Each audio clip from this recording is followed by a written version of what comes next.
4 வகை சேனைகளையும் கொண்டு துருபதனை தாக்கி பாண்டவர்களை இங்கே கொண்டு வா. அதுதான் நாம் செய்ய வேண்டும். மற்றபடி இந்த சமாதானம் பேசுவது, பரிசு கொடுப்பது, லஞ்சம் கொடுப்பது, ஒற்றுமையின்மையை உண்டாக்குவது, இவ்வகையில் அவர்களை எவ்விதத்திலும் வீழ்த்த முடியாது. நம் இலக்கை அடைவதற்கு நன்றாக புரிந்து கொள் துரியோதனா, வேறு வழியே கிடையாது. என்ன வழி? அவர்களை தாக்குவதே, உன்னுடைய ஆற்றலை அவர்கள் மீது காண்பித்து போர் தொடுப்பதே வழி அப்படிங்கிறான் கர்ணன்.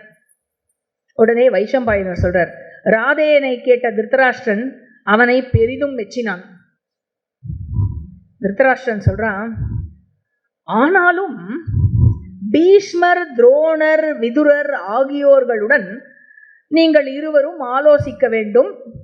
திட்டத்தை ஆலோசித்து திட்டத்தை ஏற்படுத்துவீர்களாக. ஏன்னா போர் தொடுக்க வேண்டும் என்றால் பீஷ்மர் சேனாதிபதி இல்லாமல் எப்படி, பீஷ்மர், துரோணர், விதுரர் இல்லாமல் நீங்கள் எப்படி செய்வீர்கள்? அதனால அவர்களுடன் ஆலோசித்து இந்த திட்டத்தை நீங்கள் கொண்டு வர வேண்டும். உடனே வைஷம்பாயனர் சொல்றார், இதற்கு பிறகு திருதராஷ்டிரன் பீஷ்மர், துரோணர், விதுரர் மற்றும் மற்ற முக்கியஸ்தர்களை அனைவரையும் அழைத்து ஆலோசனை செய்தான். அதுல துரியோதனன், கர்ணன் இத்தியாதி அவளும் இருக்கா. இந்த மீட்டிங்ல என்ன ஆறுது, பீஷ்மர் திருதராஷ்டிரன் கிட்ட சொல்றார், பாண்டவர்களுடன் சண்டை என்பது என்னால் ஏற்றுக்கொள்ளவே முடியாது. நீ எப்படியோ, எனக்கு நீ எப்படியோ அதே போல்தான் பாண்டு, உன்னுடைய புத்திரர்கள் எனக்கு எப்படியோ அதே போல்தான் பாண்டவர்களும் எனக்கு. உன் புத்திரர்களை நான் எப்படி காப்பதற்காக இருக்கிறேனோ அதே போல்தான் பாண்டவர்களையும் காப்பதற்காக நான் இருக்கிறேன். 2 பேருக்கும் நான் சமமாக இருப்பேன். அதனால அவர்களுடன் சண்டை போட வேண்டும் என்று சொன்னால் அதை நான் ஏற்க மாட்டேன், அதை நான் விரும்பவும் இல்லை. அந்த வீரர்களுடன் நீ உடன்படிக்கை செய்து கொள்ள வேண்டும். அவர்களுக்கு பாதி நாட்டை கொடுத்து விடு. இது யாரு சொல்றா? பீஷ்மர் திருதராஷ்டிரன் கிட்ட சொல்லிட்டு துரியோதனனை பார்த்து சொல்றார், பாண்டவர்களாகிய இவர்கள் அந்த 5 பேர்களும் குருகுலத்தின் முதன்மையானவர்கள். இது தந்தை வழி வந்த நாடுதான் என்பதில், அவர்களுக்கும் இது தந்தை வழி வந்த நாடுதான் என்பதில் எந்த சந்தேகமுமே இல்லையே துரியோதனா. அது மட்டுமல்ல துரியோதனா, இந்த நாட்டை உன் தந்தை சொத்தாக நீ எப்படி பார்க்கிறாயோ அதே போல்தான் அவர்களும் அவர்களுடைய தந்தை சொத்தாக இதை பார்க்கிறார்கள். இதை தயவு செய்து புரிந்து கொள். பாண்டுவின் மகன்கள் நாட்டை அடையவில்லை என்றால் இந்த குரு வம்சத்தில் பிறந்த யாருக்கும் எப்படி அது அவர்களுடையதாகும்? அவர்கள் அடையவில்லை என்றால் அது எப்படி உனதாகும்? அதனால உனதாகவும் ஆக முடியாது, உன் வழித்தோன்றர்களாக இருக்கும் இந்த குரு வம்சத்தில் இருக்கும் யாருடையதாகவும் எப்படி யார் உரிமை கோர முடியும் அவர்களுக்கு நீ கொடுக்கவில்லை என்றால்? அதனால அமைதியாக அவர்களுக்கு பாதி நாட்டை கொடு. இதுவே எல்லாருக்கும் நன்மை. நீ வேறு மாதிரியாக செயல்பட்டால் அது அனைவருக்கும் தீமையிலேயே முடியும். அவமரியாதை பட்டிருக்கிறாய் அல்லையா சுயம்பரத்தில், அந்த அவமரியாதையின் காரணமாக உன்னுடைய புத்தி மறைக்கப்பட்டுள்ளது. உன்னுடைய நல்ல பெயரை காப்பாற்றிக் கொள் துரியோதனா. அது கொஞ்சம் ஏதாவது முயற்சி செய். நல்ல பேரு சம்பாதிக்க ஏதேனும் முயற்சி செய். மதிப்பிழந்த ஒருவன் வாழ்ந்து ஒரு பிரயோஜனமும் இல்லை. அதனால் உன் மதிப்பை இழக்காதே அப்படின்னு பீஷ்மர் துரியோதனன் கிட்ட சொல்லிட்டு சொல்றார், துரியோதனா, ஒருவனது புகழானது நிலைத்திருக்கும் வரை அவன் இறந்து போனவனாக கருதப்படுவது இல்லை. ஒருவன் தனது புகழ் இருக்கும் வரையில் வாழ்கிறான் என்று அவனுடைய புகழ் நீங்குகிறதோ, புகழ் மறைந்து போகிறதோ அன்றுதான் அவன் இறக்கிறான். அன்றே அவன் இறக்கிறான். அவன் பிசிக்கலா உயிர் வாழ்ந்தாலும் வாழாட்டியும் புகழ் இருக்கும் வரை அவன் வாழ்ந்து கொண்டிருக்கிறான். புகழ் நீங்கும் பொழுது அவன் இறக்கிறான். வள்ளுவர் சொன்னார் இல்லையா, தோன்றலின் புகழோடு தோன்றுக அஃதில்லார் தோன்றலின் தோன்றாமை நன்று. நல்ல பேரு எடுக்க முடியல உன்னால வாழ்ந்துன்னா பிறக்கவே பிறக்காதுங்கிற வள்ளுவர். பிறந்தேனா நல்ல பேர் எடுத்து வாழு, நல்ல பேர் எடுக்கலைனாக்க your birth itself, your life itself is meaningless அப்படிங்கிற. பாண்டவர்கள் அழியவில்லை என்பது நமக்கு கிடைத்த நற்பேரு. நற்பேருன்னு என்ன தெரியுமோ? குட் ஃபார்ச்சூன்னு சொல்லுவாள்ல, அது நமக்கு நல்லது. பாண்டவர்கள் இறக்கவில்லை. குந்தி வாழ்ந்து கொண்டிருக்கிறாள் என்பது நமக்கு கிடைத்த நற்பேரு. அந்த பாவி புரோச்சனன் அழிந்தான் என்பது நமக்கு கிடைத்த நற்பேரு. யாரு சொல்றாரு எல்லாத்தையும்? பீஷ்மர் துரியோதனன் கிட்ட சொல்றார். நன்றாக நினைவில் கொள், குந்தி போஜனனுடைய அந்த மகள் குந்தி யாருக்குமே தீங்கு இழைக்காதவள், எந்த உயிரினத்துக்கும் தீங்கு நினைக்காதவள். அவளுக்கு அப்படி ஒரு முடிவு வந்ததே என்று எண்ணி நான் தவித்தது மட்டுமல்ல, அவளுக்கு போய் இப்படி ஒரு முடிவு வர வேண்டுமா என்பதை எண்ணி இந்த என்டையர் உலகம் இருக்கு இல்லையா, உன்னை விட புரோச்சனனை ஒன்னும் பெரிய குற்றவாளியாக கருதவில்லை. அதை ஞாபகம் வைத்துக்கொள். அதிகமாக இழிந்து பேசினது அவர்கள் யாரை? புரோச்சனையா இல்லது உன்னையா? அதை ஞாபகம் வைத்துக்கொள் அப்படின்னு சொல்லிட்டு திருதராஷ்டிரர் கிட்ட சொல்றார், ஹே ராஜா, பாண்டவர்கள் உயிர் தப்பி மீண்டும் காட்சி அளித்து விட்டார்கள். அதனால் உன்னுடைய தீய எண்ணத்தை முதலில் கைவிடு. அவர்களை அழிக்க வேண்டும் என்று நினைத்தாய், அவர்கள் திரும்பி வந்து விட்டார்கள். they have passed the test. இனிமே திரும்பி திரும்பி அந்த மாதிரி ஒரு தப்பு பண்ணாத. இந்திரனே நினைத்தாலும் மனிதர்களில் முதன்மையான பாண்டவர்கள் அவர்களுடைய மூதாதையர் நாட்டில் அவர்களுடைய உரிமையை மறுக்கவே முடியாது. இந்திரனை நினைச்சாலும் இந்த நாட்டில் அவர்களுக்கு இருக்கும் உரிமையை யாரும் மறுக்க முடியாது. அனைவரின் நன்மையையும் கருதி ராஜா பாதி நாட்டை பாண்டவர்களுக்கு கொடு. இதுதான் பீஷ்மர் சொன்னார். பீஷ்மர் ஃபுல்லா பேசி முடிச்ச உடனே துரோணர் பேச ஆரம்பிக்கிறார். ஹே மன்னா, ஆலோசனைக்கு அழைக்கப்பட்ட நண்பன் எப்பொழுதும் எது சரியானதோ, எது புகழ் கொடுக்குமோ, எது உண்மையோ அதை தான் பேச வேண்டும். இந்த காரியத்தில் பீஷ்மர் சொன்னதை நான் முழுவதுமாக ஒப்புக்கொள்கிறேன். பாண்டவர்களுக்கு பங்கு கொடுப்பதே அழிவில்லாத தர்மமாகும். அதை தான் நீ செய்ய வேண்டும். காலம் தாழ்த்தாமல் துருபதனிடம் தூதுவனை அனுப்புங்கள். மணமகன்களையும் மணமகளுக்கும் அப்புறம் துருபதனுக்கும் திருஷ்டத்யும்னனுக்கும் எல்லோருக்கும் பரிசுகளையும் சீர்சனத்தையும் கொடுத்து அனுப்புங்கள். அந்த ஏகாதிபதி துருபதனுடன் கூட்டணி ஏற்படுத்திக் கொள்வதற்கு பேச்சுவார்த்தை நடத்த சொல்லுங்கள்.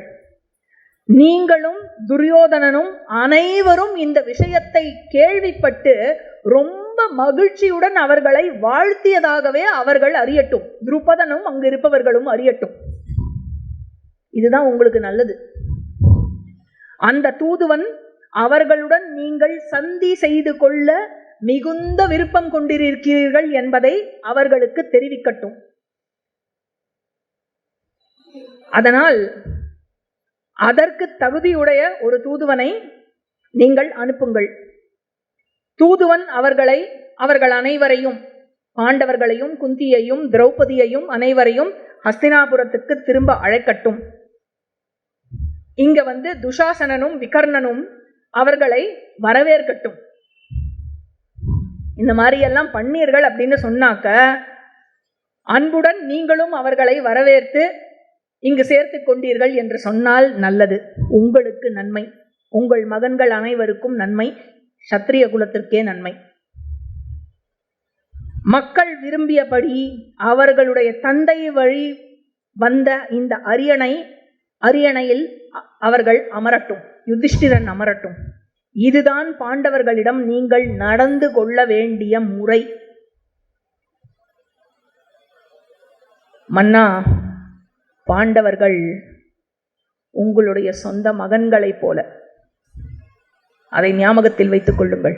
உங்கள் தம்பியினுடைய மகன்கள், யாரோ கிடையாது, உங்கள் சொந்த மகன்களைப் போல அப்படின்னு துரோணர் சொல்லி முடிச்ச உடனே கர்ணன் திருதராஷ்டிரர் கிட்ட ரெஸ்பாண்ட் பண்றான். மன்னா, பீஷ்மரும் துரோணரும் உமது செல்வத்தை, உமது செல்வத்தாலும் கருணையாலும் மிகவும் கொழுத்து போயிருக்கிறார்கள். அதாவது உரையாசிரியர்கள்லாம் இந்த இடத்துல ஒரு நோட் பண்றா. என்ன நோட் எழுதுறாருன்னா, பெரியோர்களை கர்ணன் மதிக்காமல் போன போக்கு இங்கிருந்து ஆரம்பிக்கிறது. அதாவது இது வரைக்கும் இன்டைரக்டா டிஸ்ரெஸ்பெக்ட் பண்ணிருக்கான். பிரதர்சனத்துல ஒழுங்கா நமஸ்காரம் பண்ணல குருவுக்கு இல்லையா, சொல்ல சொல்ல கேட்காம வந்து தாம் போக்குலயே போயிட்டு இருந்தான். இதெல்லாம் இன்டைரக்ட் ரெஸ்பெக்ட், வாயை திறந்து டிஸ்ரெஸ்பெக்ட் பண்ணல. பட் இந்த செக்ஷன்ல வாயை திறந்து டிஸ்ரெஸ்பெக்ட் பண்றான், வார்த்தையால டிஸ்ரெஸ்பெக்ட். இவர்களை நீங்கள் எப்பொழுதும் நம்பிக்கொண்டிருக்கிறீர்கள். யார்கிட்ட? கர்ணன் வந்து திருத்தராஷ்டிரன் கிட்ட சொல்றான், இந்த பீஷ்மரையும் துரோணரையும் நீங்கள் எப்பொழுதும் நல்லவர்கள் என்று நினைத்து நம்பிக்கொண்டிருக்கிறீர்கள். ஆனால் இவர்களோ உங்கள் நன்மைக்கு இல்லாத ஒரு ஆலோசனையை கொடுப்பது எனக்கு வேடிக்கையாக உள்ளது. தீய நோக்கம் கொண்டு தங்கள் இதயத்தில் தீமையை மறைத்து கொண்டு நல்லதை கூறுவதாக சொல்பவர்களை ஞானம் உள்ளவர்கள் எப்படி அங்கீகரிப்பார்கள்? இவர்கள் எல்லோரும் நல்லவர்கள் என்று எப்படி ஏற்க முடியும்? இவன் சொல்றான், இவன் ஒப்பீனியன் கொடுக்குறான். அப்புறம் கர்ணன் வந்து ஒரு கதை சொல்றான். என்ன சொல்றான்? பழங்காலத்தில் அம்புவீச்சகா என்ற மன்னன் பற்றி நாம் அனைவரும் கேள்விப்பட்டிருக்கிறோம். அவன் மகத தேசத்து மன்னன். ராஜகிருஹம் என்ற நகரை தலைநகரமாக கொண்டு மகத தேசத்தை ஆண்டு வந்தான். ராஜ்கிர் அப்படின்னு ஒரு இடம் கேள்விப்பட்டிருக்கீங்களா? அதுதான் ராஜகிருஹம். மன்னனுடைய எல்லா அதிகாரத்தையும் எடுத்துக்கொண்டான். பிறகு செல்வத்தை எடுத்துக்கொண்டான், மனைவியை எடுத்துக்கொண்டான், சொத்துக்களை எடுத்துக்கொண்டான். மன்னனை அவமரியாதையாக நடத்த தொடங்கினான். அதிலும் அவனுடைய பேராசை நிறைவடையாமல் என்ன செய்தான்? மன்னனினுடைய அரியணையையும் எடுத்துக்கொண்டான். அனைத்தையும் எடுத்துக்கொண்ட அந்த நாட்டு அமைச்சனால் அரசுரிமையை அடைய முடியவில்லை. இதை நாம் கேள்விப்பட்டிருக்கிறோம், இந்த கதையை. இதற்கு காரணம் என்ன என்றால், அந்த ஏகாதிபதி அவருடைய அரசுரிமை விதியின்படி தீர்மானிக்கப்பட்டதனால் அவரிடமே இருந்தது. அவர் செயலற்று வெறும் காற்றை மட்டும் சுவாசித்துக் கொண்டிருந்தாலும் அரசுரிமை மாற்றப்படவில்லை. அது விதியால் தீர்மானிக்கப்பட்டிருந்தது. இதையும் நாம் கேள்விப்பட்டிருக்கிறோம். அதனால மன்னா, நான் என்ன சொல்ல வரேன் அப்படின்னாக்க, இந்த நாட்டின் மேல் உங்களுக்குள்ள அரசுரிமை விதியால் தீர்மானிக்கப்பட்டது, விதி அளித்துள்ளது. ஆகவே இந்த முழு உலகமே உங்களுக்கு எதிராக சென்றாலும் செயல்பட்டாலும் உங்களிடம் இருந்து இந்த அரசுரிமையை யாரும் பறிக்க முடியாது. இது உங்களிடமே தொடர்ந்து இருக்கும். ஆனால் நீங்கள் இப்பொழுது இவர்கள் பேச்சை கேட்டு வேறு மாதிரியாக சிந்தித்தீர்கள் என்றால் அந்த அரசுரிமை உங்களிடம் இருக்காது. எப்படி அட்வைஸ் பாருங்க. நீங்களோ கல்விமான். யாரு? திருத்தராஷ்டிரர்கிட்ட கர்ணன் சொல்றான், நீங்களோ கல்விமான். இதையெல்லாம் நினைத்து பார்த்து உங்களுடைய இந்த ஆலோசகர்களினுடைய நேர்மையையும் மற்ற குணங்களையும் பற்றி தீர்மானித்துக் கொள்ளுங்கள். யார் தீயவர் யார் நல்லவர் என்று உறுதி செய்து கொள்ளுங்கள். கர்ணன் இப்படி பேசுறத கேட்டு துரோணருக்கு ரொம்ப கோபம் வந்துடுது. துரோணருக்கு என்ன கோபம் வந்ததுன்னா, துரோணர் கோபம் வந்து கர்ணன் கிட்ட சொல்றார், நீ தீயவனாக இருப்பதனால் தீய நோக்கத்தின் காரணமாக இப்படி பேசுகிறாய் கர்ணா. பாண்டவர்களுக்கு தீமை விளைவிக்கவே நீ எங்களிடம் குறை கண்டுபிடித்துக் கொண்டிருக்கிறாய். உன்னுடைய நோக்கம் அதுதான். துரோணருக்கு தெரியாதா? டீச்சர் தானே அவர், கர்ணனுக்கும் சேர்த்து. சின்ன வயசுலேருந்தே அவன் போக்கு அப்படித்தானே இருந்தது. எப்பவுமே பாண்டவர்கள் மீது பொறாமை, எப்பொழுதுமே ஒரு கம்பேரிசன், எப்பொழுதுமே அவளை எப்படி வீழ்த்துவது, போட்டி போட்டு ஒன்று வீழ்த்துறதோ இல்லை அடிக்கிறது, அவளை கொல்றது, இது எல்லாத்துலேயுமே துரியோதனனோட கூட்டு இல்லையா? மன்னா, துரோணர் சொல்றார், நான் சொன்னது குருகுலத்திற்கு நன்மை தரும் விஷயம். அது தீயது என்று நீங்கள் நினைத்தால் எது நன்மை தரும் என்று நீங்கள் நினைக்கிறீர்களோ அதை செய்யுங்கள். நல்ல ஆலோசனைகள் பின்பற்றப்படாமல் போனது அப்படின்னு சொன்னாக்க நன்னா தெரிஞ்சுக்கோங்க, கௌரவர்களின் கௌரவர்கள் அனைவரும் அல்ப காலத்திற்குள்ளாவே அழிக்கப்படுவார்கள். இதுவே என்னுடைய கருத்து அப்படின்னு துரோணர் சொல்றார். துரோணர் பேசி முடிச்சதுக்கு அப்புறம் விதுரர் பேச ஆரம்பிக்கிறார். நிஜமா சொல்றேன், இதுதான் ரியல் பஞ்ச். பீஷ்மர் பேசினதே எவ்வளவு ஸ்ட்ராங்கா இருந்தது, துரோணர் பேசினது எவ்வளவு ஸ்ட்ராங்கா இருந்தது. இப்போ விதுரர் பேசுவார் பாருங்க. சொல்லின் செல்வர்னா இவர் தான். ஹே ஏகாதிபதி, இவர்கள் துரோணரும் பீஷ்மரும் உங்களுடைய நன்மைக்கே சொல்லுகிறார்கள் என்பதில் எந்த ஐயமும் இல்லை. ஆனால் உங்களுக்கு அதை கேட்க விருப்பம் இல்லை என்பதுதான் உண்மை. அதனால் அவ்வார்த்தைகளுக்கு உங்கள் காதில் இடம் கிடைக்கவில்லை. பீஷ்மர் சொன்னது அற்புதமானது, ஆனால் நீங்கள் அதை மறுக்கிறீர்கள். துரோணர் சொன்னதும் உங்கள் நன்மைக்காகவே தான் சொல்கிறார். ஆனால் இந்த ராதேயன் அதை மதிக்க கூட இல்லை. மன்னா, ஆழ்ந்து சிந்தித்து பார்த்தாலும் உங்களுக்கு பீஷ்மரையும் துரோணரையும் தவிர நல்ல நண்பர்கள் இந்த உலகத்திலேயே கிடைக்க மாட்டார்கள். இருவரும் உங்கள் அனைவரையும், உங்கள் புத்திரர்களையும் சரி பாண்டு புத்திரர்களையும் சரி சமமாக பாவிப்பவர்கள். இருவருமே ராஜா ராமச்சந்திரனை போலவும் ராஜரிஷி கயாவை போலவும், ராமர் சூரிய குலத்து அரசன், ராஜரிஷி கயா என்பவர் இந்த குரு வம்சத்தை சேர்ந்தவர், சந்திர வம்சத்தை சேர்ந்த அரசன். இவர்கள் இருவரை போன்றவர் யாரு? இவா ரெண்டு பேரும், துரோணரும் பீஷ்மரும். எதுல, எந்த விஷயத்துல? உண்மையை பேசுவதில். இதற்கு முன்னால் இவர்கள் மனசாட்சியை தொட்டு சொல்லுங்க, ஏதேனும் தீமை செய்திருக்கிறார்களா, தீய ஆலோசனை வழங்கி இருக்கிறார்களா உங்களுக்கு? இதற்கு முன்னால் இவர்கள் இருவரும் வழங்கியதே இல்லையே. நீங்கள் இவர்களை ஏதேனும் விதத்தில் காயப்படுத்துற மாதிரி நடந்து கொண்டிருக்கிறீர்களா? இல்லவே இல்லையே. நீங்களும் இவரை காயப்படுத்தாத போது இவர்கள் இருவரும் எப்படி உங்களுக்கு தீய ஆலோசனையை வழங்குவார்கள்? யோசிச்சு பாருங்களேன். அதனால் ஞானம் கொண்டவர்கள், முதன்மையானவர்கள், அறவிதிகளை நன்கு அறிந்தவர்கள் இவர்கள் இருவரும். செல்வத்திற்கு மயங்கியோ, அவன் சொன்னால கொழுத்து போயிருக்கிறார்கள்னு, அதுக்கு ரிப்ளை கொடுக்கிறார். செல்வத்துக்கு மயங்கியோ உங்களை ஏமாற்றுவதற்காகவும் எதுவும் இவர்கள் சொல்லவில்லை. ஹே பாரத, அவர்கள் சொன்னது அனைத்தும் உங்கள் நன்மைக்காகவே என்றுதான் நான் கருதுகிறேன். துரியோதன் போல்தான் பாண்டவர்களும் உம்முடைய மகன்களே, அதில் எந்த சந்தேகமும் இல்லை. எனவே பாண்டவர்கள் குறித்து தீய ஆலோசனை வழங்கும் உங்களுடைய ஆலோசகர்கள், அவர்களுக்குத்தான் உமது நன்மையில் அக்கறை இல்லை என்று நான் நினைக்கிறேன். அதனால் அப்படித்தான் நீங்களும் புரிந்து கொள்ள வேண்டும். உங்கள் பிள்ளைகள் விஷயத்தில் உங்களுடைய மனதில் ஏதேனும் பாகுபாடு இருந்தால் கூட, எனக்கு பிறந்த மகன் பாண்டுவுக்கு பிறந்த மகன் என்ற பாகுபாடு உங்கள் மனதில் இருக்குமேயாயின், அதை வெளிக்கொண்டு வரும் விதத்தில் தூண்டும் உங்கள் ஆலோசகர்கள் எப்படி உங்களுக்கு நன்மை செய்வதாக நீங்கள் கருதுகிறீர்கள்? அதனால் நீங்கள் இதை புரிந்து கொள்ளவில்லை என்றுதான் நான் நினைக்கிறேன்.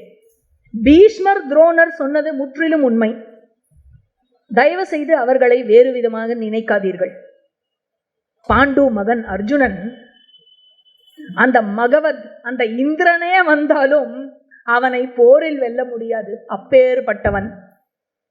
10,000 யானையின் பலத்தை தன்னுடைய கரங்களில் கொண்ட பீமனோ தேவர்களால் கூட வெல்லப்பட முடியாதவன்.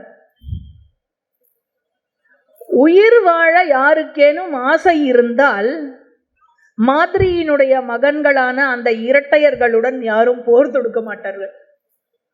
அப்பேற்பட்டவர்கள் நகுலனும் சகதேவனும்.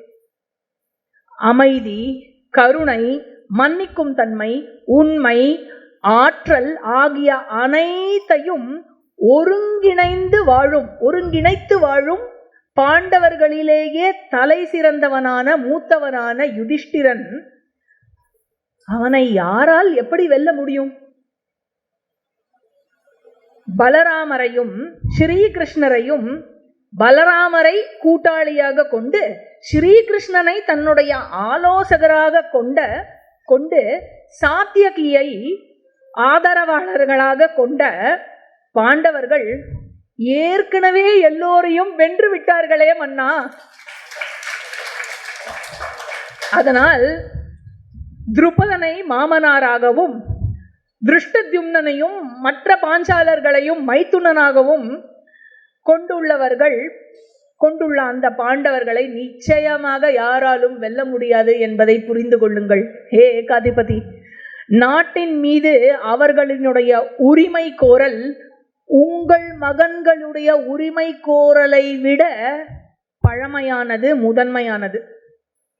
எனவே அறத்தின்படி தயவு செய்து நடந்து கொள்ளுங்கள்.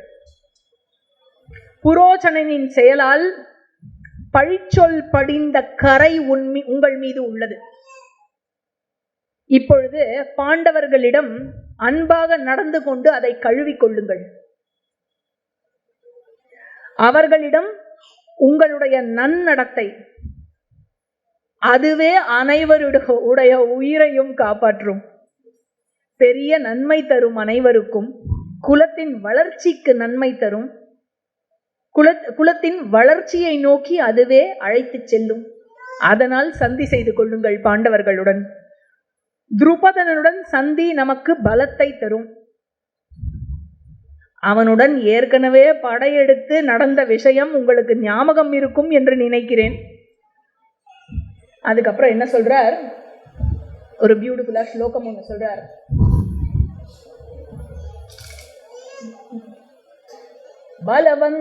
பலவந்தஸ்ச தசார்ஹாம் பஹவஸ்ச விஷாம்பதே யதக் கிருஷ்ணஸ்ததஸ் சர்வே யதக் கிருஷ்ணஸ்ததோ ஜயஹ. என்ன சொல்றார்? கிருஷ்ணன் எங்கிருக்கிறானோ பாண்டவர்கள் அங்கேயே தான் இருப்பார்கள். எங்கு கிருஷ்ணன் இருக்கிறானோ அங்கேயே நிச்சயம் வெற்றி இருக்கும் என்பதை அறிந்து கொள்ளுங்கள்.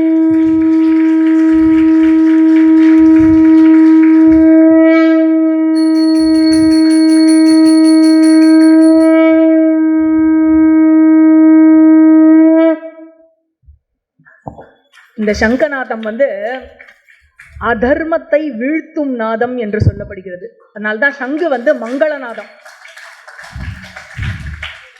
சமரசம் மூலம் தடுக்க முடிந்ததை போர் மூலம் தடுக்க முடியும் என்று நீங்கள் முற்பட்டால் தேவர்களினுடைய சாபத்திற்கு ஆளாவீர்கள் அப்படின்னு விதுரர் சொல்றார். பாண்டவர்கள் உயிருடன் இருக்கிறார்கள் என்பதை அறிந்த குடிமக்களை நினைத்து பாருங்கள். அவர்களை காண இவர்கள் ஆவலுடன் இருக்கிறார்கள். தயவு செய்து உங்கள் குடிமக்களுக்கு ஏற்புடைய ஒரு மன்னனாக நடந்து கொள்ளுங்கள். துரியோதனன், கர்ணன், சகுனி இவர்கள் அனைவரும் பாவிகள், முட்டாள்கள், சிறுமையான புத்தி கொண்டவர்கள், சிறுவர்கள் போல். அவர்கள் பேச்சை தயவு செய்து கேட்காதீர்கள். அவளை வச்சுட்டே சொல்றது இவர். துரியோதனனின் தவறால் இந்த நாட்டு குடிமக்கள் கொல்லப்படுவார்கள் என்று அனைத்து அறங்களையும் அறிந்த உமக்கு நான் சொல்ல வேண்டியதில்லை. அவன் பிறந்த போது அசரீரி வாக்க கொஞ்சம் ஞாபகப்படுத்திக்கோங்க அப்படின்னு விதுரர் சொன்னவுடன் திருதராஷ்டிரன், ஹே விதுரா, பீஷ்மரும் துரோணரும் நீயும் உண்மையைத்தான் எனக்கு எடுத்து சொல்கிறீர்கள். எனக்கு எது நன்மையோ அதை தான் சொல்லியிருக்கிறீர்கள். பாண்டவர்கள் என் மகன்கள் தான், அதில் எந்த சந்தேகமும் எனக்கு இல்லை. என் மகன்களுக்கு உரிமை இருக்கு என்று சொன்னால் பாண்டவர்களுக்கும் நிச்சயமாக உரிமை உண்டு, அதில் எந்த சந்தேகமும் இல்லை. விதுரா, பாண்டவர்களையும் குந்தியையும் திரௌபதியையும் அழைத்து வருவாய். நீயே சென்று அழைத்து வருவாய்.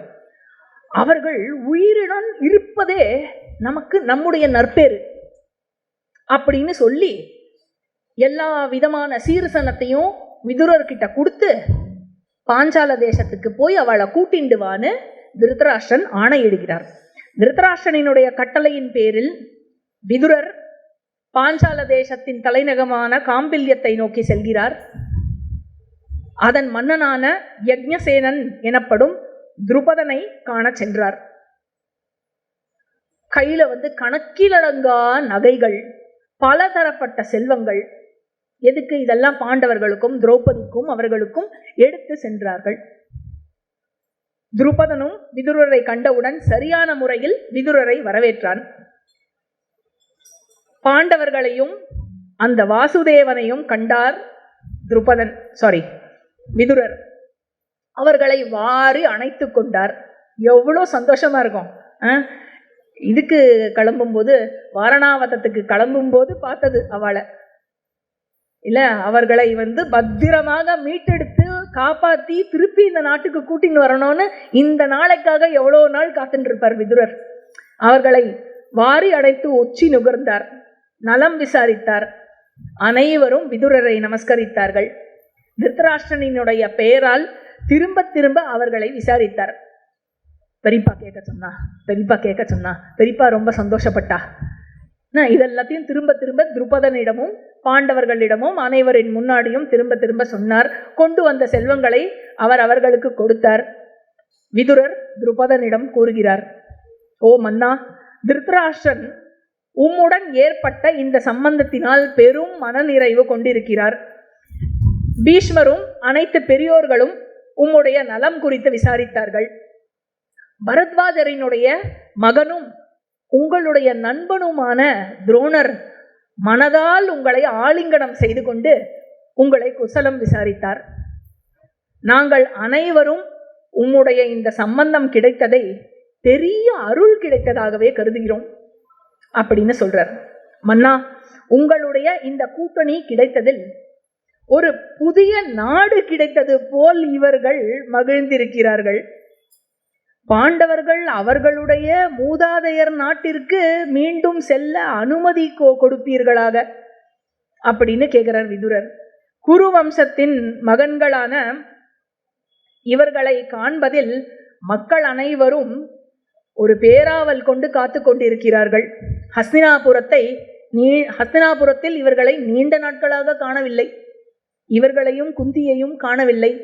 அதனால் தங்கள் நாட்டை காணும் ஆவல் இவர்களுக்கும் இருக்கும். அதனால இவர்கள் அனைவரையும் இளவரசி திரௌபதியுடன் அவர்கள் காண்பதற்காக ஆவலோடு இருக்கிறார்கள். அதனால் குருவம்சத்தினர்கள் காத்து கொண்டிருப்பதனால் நீங்கள் அனுமதி கொடுக்க வேண்டும் என்று நான் கேட்டுக்கொண்டிருக்கிறேன். காலம் தாழ்த்தாமல் இவர்கள் செல்வதற்கு அனுமதி கொடுங்கள் அப்படின்னு விதுரர் துருபதன் கிட்ட கேட்ட உடனே துருபதன் சொல்றார், விதுரரே, நீங்கள் சொல்வது போலதான் எனக்கும் இந்த கூட்டணியில் பெரிதும் மகிழ்ச்சி அடைந்து கொண்டிருக்கிறேன். இவர்கள் ஹஸ்தினாபுரம் திரும்புவதே சரியானது. ஆனால் அதை நானே சொல்வது அது தகாததாக இருக்குமே. கிளம்புன்னு எப்படி சொல்லுவேனா ஆத்துல வந்திருக்கிறவாள? அதனால பாண்டவர்களும் கிருஷ்ணனும் பலராமனும் அதே மனம் கொண்டவர்களாக இருந்தார்கள் என்றால் பாண்டவர்கள் அங்கே செல்லட்டும். ஏனென்றால் பலராமனும் கிருஷ்ணனும் பாண்டவர்களுக்கு நன்மை செய்வதிலேயே எப்பொழுதும் ஈடுபட்டு கொண்டிருக்கிறார்கள். உடனே யுதிஷ்டிரர் பேசுறார், ஏகாதிபதி அப்படின்னு துருபதனை பார்த்து சொல்றார், நாங்கள் இப்பொழுது உங்களை நம்பிதான் இருக்கிறோம். நீங்கள் ஆணையிட விரும்பும் செயலை நாங்கள் மகிழ்ச்சியுடன் செய்வோம். அதனால தைரியமாக எங்களுக்கு ஆணையிடுங்களே அப்படின்னு கேட்கிறார். உடனே கிருஷ்ணர் சொல்றார், நான் பாண்டவர்கள் செல்ல வேண்டும் என்றுதான் நானும் நினைக்கிறேன். ஆனால் நாம் அனைவரும் துருபதனினுடைய கருத்துக்கு கட்டுப்பட வேண்டும். மன்னன் என்ன சொல்கிறாரோ அதை தான் நாம் அனைவரும் செய்ய வேண்டும் அப்படிங்கிறார் கிருஷ்ணர். உடனே துருபதன் சொல்றார், கிருஷ்ணர் எண்ணுவதை நான் ஏற்றுக்கொள்கிறேன்.